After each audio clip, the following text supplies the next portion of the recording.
We have come to the fourth part of 50 phrases for contractual letters.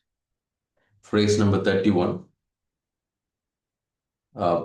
unable to agree, or instead of, you can write politely using the word refuse.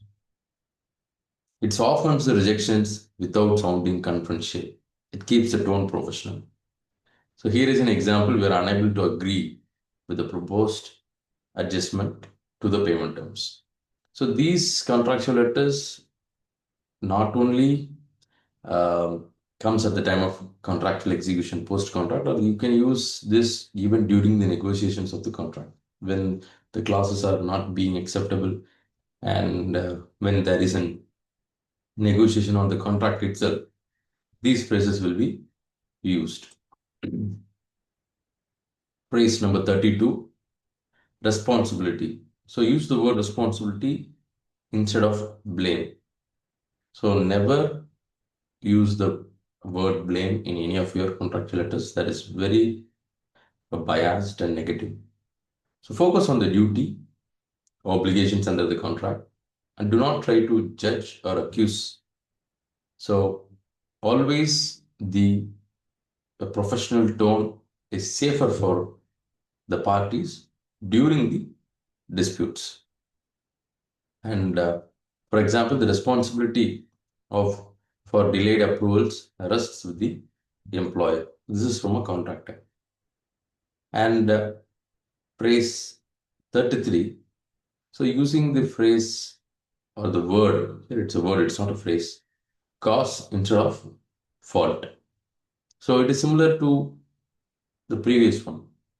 Do not use the term default or fault unless otherwise it is extremely required. So these are the words that can be used when so many series of discussions has been already made, and in order to express the intensity, you can use the word default, very last stages. Till then, you never use those words, and use the word cause. It's a neutral way to describe what led to an issue, so it's less emotional, because in a contract, the cause of the breach plays a very major role.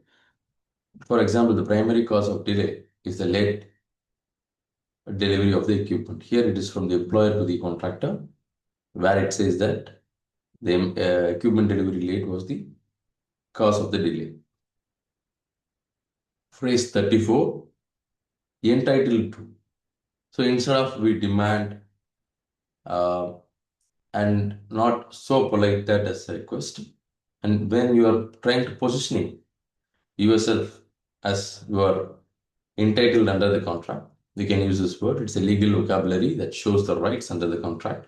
So it's more professional. So when you use these kind of phrase, the letters become more professional, and it automatically gives the sense of seriousness for the other party and their responsibility to respond in a serious manner. For example, the contractor is entitled to additional payment under the clause 13.3. Phrase 35, deviation instead of mistake. So you 100% you avoid these kind of words like mistakes. So it's very unprofessional to use such words. So shows a variation from the plan without personal criticism. So we have a contract, we have a scope, and there is a deviation. So that is the tone you have to maintain while writing the contract. For example, a deviation from the approved drawings has been approved on the site, has been observed on the site. This is usually from the employer to the contractor. So instead of straightly poking the nose of the contractor that there is a mistake, now there is a deviation. Sometimes you can write that there is a serious deviation to make the other party understand the seriousness of the deviation. Phrase number 36, concern instead of problem. Even while you are sharing the progress reports, or even the client asks for what are the concerns you have. So areas of concerns is the very normal word used in the industry instead of areas of problem. So problem is it's not being unprofessional, but it's not being used to keep the tone constructive. So when we say that it's concern, it's very polite and it gives an warmth feel that uh, the the party is ready to listen to the concern and give a solution for it. So that is the reason we have to use the word concern. For example, we wish to raise a concern regarding the accuracy of the as-built drawings. This is usually from the uh, employer to the contractor at the end of the project. As-bills might be submitted and they might have issues, and this tries to softly convey the problems or the issues. Delay attributable to. So this terminology is very specifically used in delays when the allocation of the responsibility for the delays. It frames the delays factually instead of just blaming.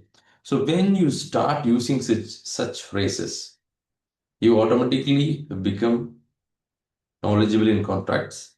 Then when you automatically become knowledgeable in contracts, your approach towards a delay, your approach towards claims will completely shift.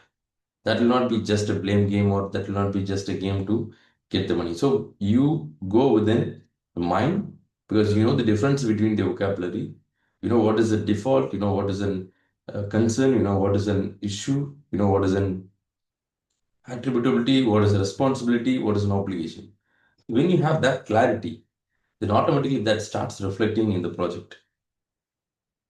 So the word attributable, uh, even if you take in my career, I came to know this word very later. Only after I entering into delay analysis, delay claims.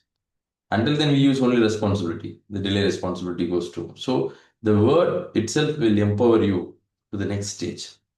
So the delay attributable to late approvals accounts to a cumulative of 14 days. So this is one party is notifying the other party that there is a delay, and that delay is being quantified to 14 days. 37. So variance from contract. We already saw a deviation.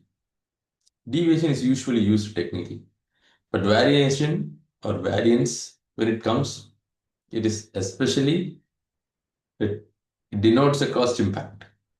So it's a formal way of pointing out a non-compliance with term. So for example, a variance from the contract specification was noted in the stipulated materials. So it comes with a silent meaning that it is going to end up with an additional cost or time. Phrase 39, non-compliance observed. So we even have NCRs in quality, non-compliance reports. So similarly, it's a neutral phrase. It tries to highlight a breach. It actually highlights a breach. A non-compliance is a breach. Instead of using the word violation, instead of using the word breach, you can go with the non-compliance, which is a neutral, unbiased word, and that sounds very professional without the accusatory tone. So example, non-compliance observed in the delivered cables requires immediate rectification. So that's a very polite way of conveying the issues. See, the communications, why we are trying to keep it very professional is, when you write very professionally, the opposite party also automatically comes to a professional mode. It doesn't trigger his personal ego. It doesn't try to uh, do a blame game. So keep your letters professional so that it always keeps a smooth relation between stakeholders. A smooth relation between stakeholders will always take to a success of the project.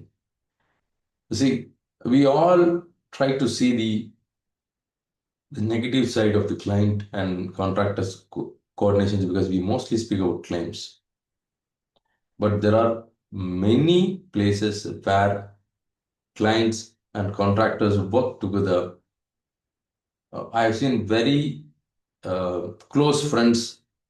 They became very close friends after every project. So he will be working as a planning engineer or a project engineer for contractor. The other guy will be working as a planning engineer or project engineer for the employer. And they work together and they face the same issues at site, and they travel together to the site, and they spend time a lot, and sometimes they become very good friends, and they started working for each other.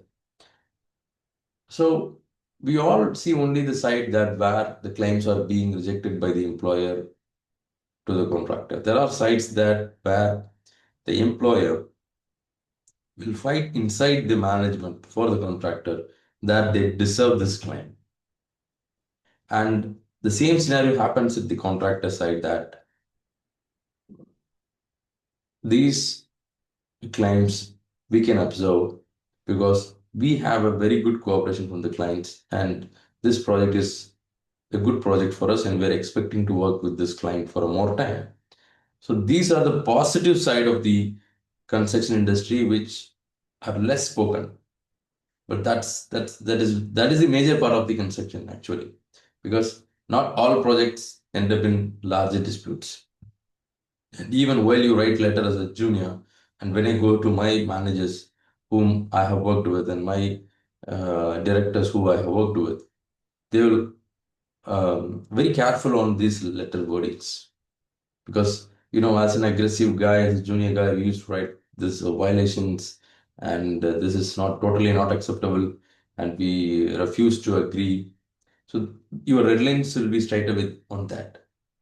And because in those days we take printouts and we give them and they change, right? So these phrases are very important in maintaining the relationship. Communication is the key for any relationship. So keep your communications professional to keep your relationship very smooth. So with this, we'll end this series. Sorry, with this video, and we have one more video for the series, which will end tomorrow. So phrase 40 is discrepancy identified. So it is used for the mismatches or conflicts in the drawings and documents or data. So instead of writing there is a mistake or there is an fault, you can write discrepancy. A discrepancy identified between the AFC drawings and the BOQ. We require clarification. So keep the tone very professional, and that shows your professionalism. The professionalism of your company. You might be an employer, you might be a PMC, or you might be a contractor. You will be measured only with your letters. You don't know what the oral communication or verbal communication you use at the site. You will not be judged with that. But when it comes to disputes, or when a third party sees, he gauges or judges your company's professionalism only based on the letters you write. So keep it very professional and smooth. Thanks for watching. We'll continue the next video.